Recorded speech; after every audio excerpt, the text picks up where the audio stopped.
अब next question को देखिए।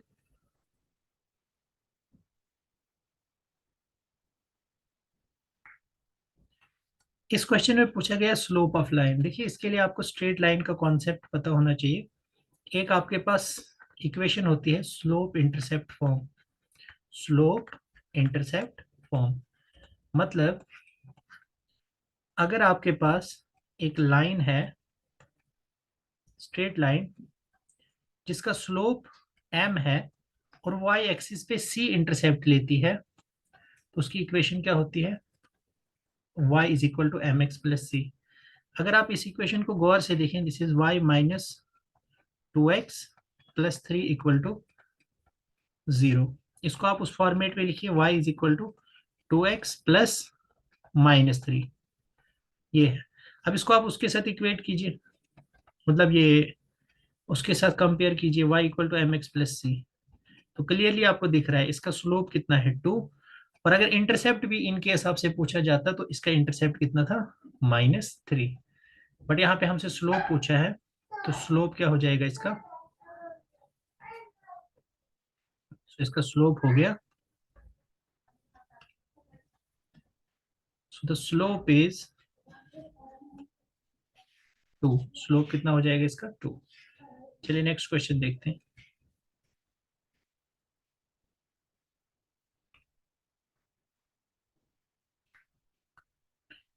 सेट थ्री का क्वेश्चन है। आपसे पूछा गया है number of proper subsets of A intersection B. सबसे पहले आपको ये फॉर्मूला याद रखना है कि कोई भी सेट अगर एक्स आपके पास दिया है, जिसके अंदर कितने एलिमेंट्स हैं, जिसके अंदर n एलिमेंट्स हैं, तो उसके जो प्रॉपर सबसेट्स होते हैं वो किसके बराबर होते हैं, 2n-1। अब ये क्यों होते हैं? जो टोटल सबसेट्स आपके होते हैं ना, इंक्लूडिंग मतलब सभी सबसेट्स, वो होते हैं 2n। तो इसमें से अगर इम्प्रॉपर आप निकाल लो, इम्प्रॉपर सबसेट होता है जो सेट खुद अपना सबसेट होता है, तो वो अपना इम्प्रॉपर सबसेट होता है, उसको इसमें से हम माइनस कर देते हैं। तो ये फार्मूला होता है। तो सिंपली आपको ए इंटरसेक्शन बी निकालना है, उसमें देखने हैं कितने एलिमेंट्स हैं, तो इजिली आपका सॉल्व हो जाएगा। तो अगर आप गौर से देखिए, ए इंटरसेक्शन बी का क्या मतलब होता है कि ए और बी दोनों में जो कॉमन एलिमेंट्स हैं कौन कौन से हैं, 2 है, 4 है, 7 है और 9 है। तो 4 एलिमेंट्स कॉमन है। तो कितने एलिमेंट्स हो गए इसमें, ए इंटरसेक्शन बी में? 4 एलिमेंट्स हो गए।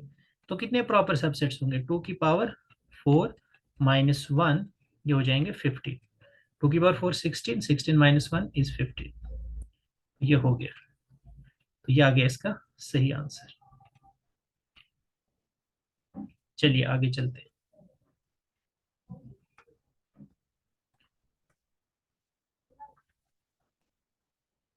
नेक्स्ट क्वेश्चन में आपसे ये पूछा गया है कि ये फंक्शन जो है ये ऑड है, इवन है, नीदर ऑड नॉर इवन, या पीरियोडिक है।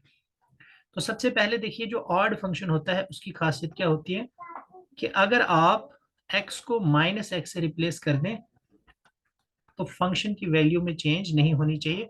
वो होता है आपका even function, that is even function. और अगर आप x को -x से रिप्लेस कर दें और वो फंक्शन किसके इक्वल आ जाए, -f(x), तो तब वो हो जाता है ऑड फंक्शन। लेकिन अगर इस फंक्शन को आप चेक करें, इस फंक्शन में अगर आप x की जगह -x पुट करते हैं तो क्या आएगा, x² -4x + 4। तो देखिए, ना तो ये फंक्शन f(x) के इक्वल आ गया और ना ही ये -f(x) के इक्वल आ गया। सो दैट मीन्स ये फंक्शन ना तो ऑड है और ना इवन है। समझ आ गई आपको?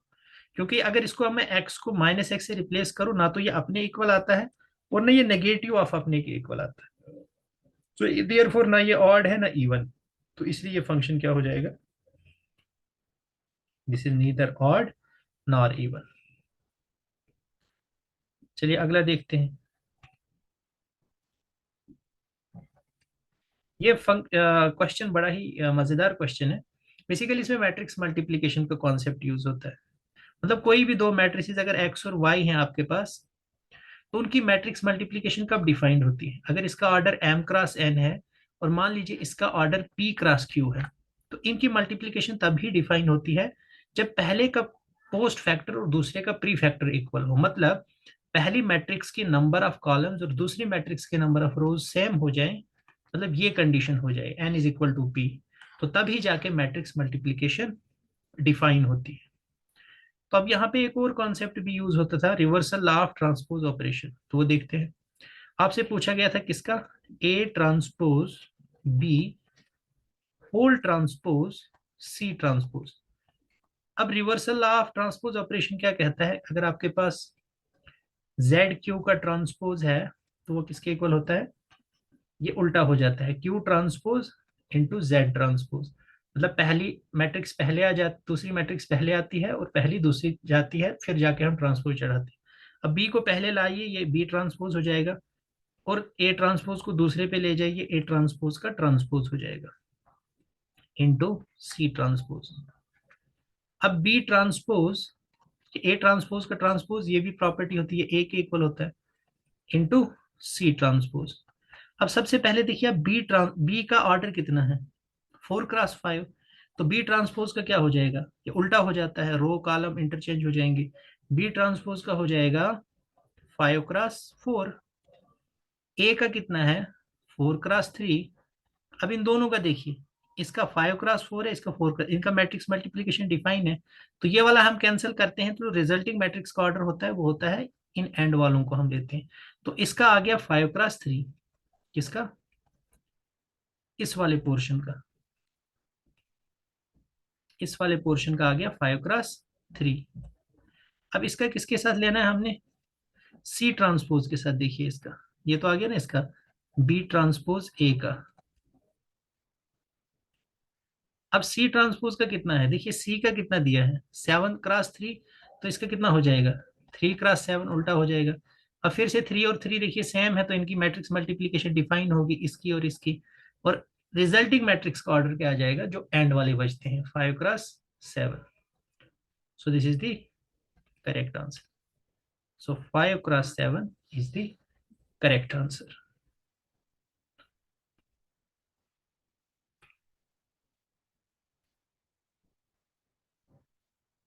आगे देखिए, ये तो सिंपल सा क्वेश्चन था, मैट्रिक्स मल्टीप्लीकेशन करनी थी, फिर उसका डिटर्मिनेंट लेना था। देखिए 2 5 2 1, ये ए है और बी, हमने पहले ए बी निकालना है, मतलब इनकी मल्टीप्लीकेशन करनी। 4 - 3 1 5, तो मैट्रिक्स मल्टीप्लीकेशन कैसे होती है, दिस इज रो कॉलम, मतलब रो को किसके साथ हम करते हैं, कॉलम के साथ। इसको इसके साथ कीजिए 1 1 मिलेगा, इसको इसके साथ कीजिए 1 2 मिलेगा, इसको इसके साथ कीजिए 2 1 मिलेगा, और इसको इसके साथ कीजिए 2 2 मिलेगा। 2 4 जार 8 प्लस 5 1 जार 5, ठीक है। फिर 2 3 jar 6 -6 plus 5 5 5 jar 25, 2 4 jar 8 plus 1 1 jar 1, 2 -3 jar -6 plus 1 5 jar 5, ये कितना आ जाएगा 8 और 5 13, 25 में से 6 गया, बाकी 19, 8 और 1 ये आ गया 9, और -6 + 5 दिस इज -1, तो -13, ये आ गया 13 19 9 -1। अब इसका डिटर्मिनेंट लेना है, तो इसका डिटर्मिनेंट कैसे होता है, इसको इसके साथ करो, -13 -19 9 जार 19, 9 आर 9 9 जार 81, 8 9 1 जार 9, 9 and 8 17, 171 और 13, दिस इज -184। सो इस मैट्रिक्स का डिटरमिनेंट निकालना था, this into this minus this into this, तो कितना आ गया -184। So this is the correct. चलिए आगे,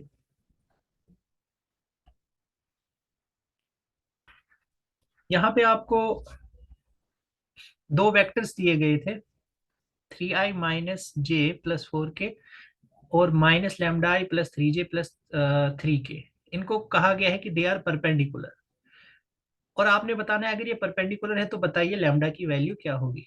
कोई भी दो वेक्टर्स ए और बी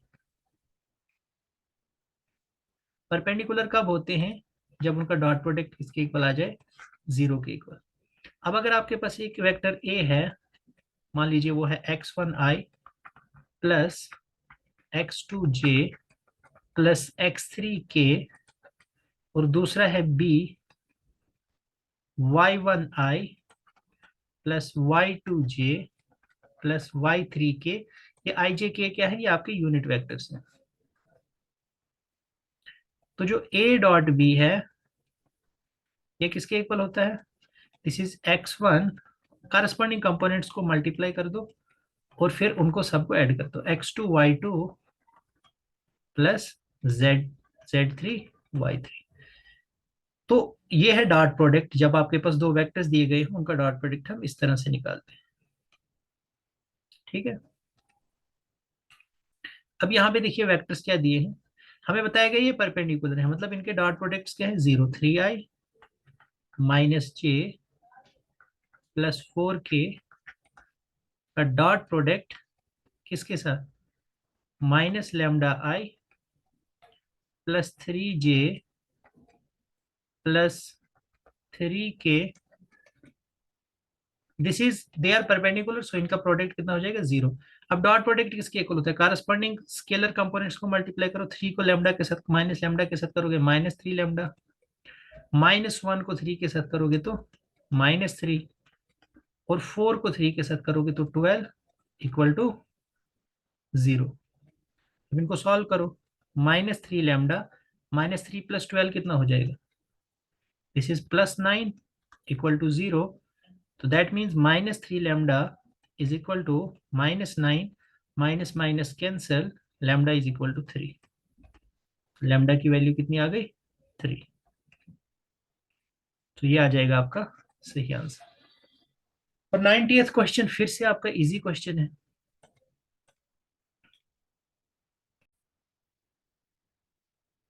दूसरे में देखो आपको सिंपली क्या बताया गया है? Difference between the simple interest on principle of ₹1000 being calculated at 5% per annum for 3 years and on the same principal 4% per annum for 4 years। तो देखिए सिंपल इंटरेस्ट हमने पहले निकालना है, प्रिंसिपल सेम है, रेट और टाइम डिफरेंट है। तो फॉर्मूला क्या होता है सिंपल इंटरेस्ट का? This is simple interest 1, this is simple interest 2। Principal into rate into time upon 100। तो प्रिंसिपल दोनों में सेम है, रेट डिफरेंट है, टाइम डिफरेंट है, और फार्मूला तो सेम ही है। तो प्रिंसिपल 1000 है, इंटू रेट कितना है? 5, और टाइम कितना है? 3 अपॉन 100, और दूसरे में 1000 इंटू रेट 4 और टाइम 4 अपॉन 100। तो इसमें अगर आप निकालो 0 0 कैंसिल हो जाएगा, 5 10 जार 50, 53 जार 150। फिर यहाँ पे भी 0 0 कैंसिल, 4 10 जार 40, 44 जार 160। तो इन दोनों का डिफरेंस देखो कितना आएगा? 160 minus 150, this is 10। So this will be ₹10 का डिफरेंस। तो ये आपका एनालिसिस वीडियो था। अगर किसी भी बच्चे को कोई भी डाउट होगा तो आप कमेंट सेक्शन में अपना डाउट पूछ सकते हैं। Thank you so much and have a nice day.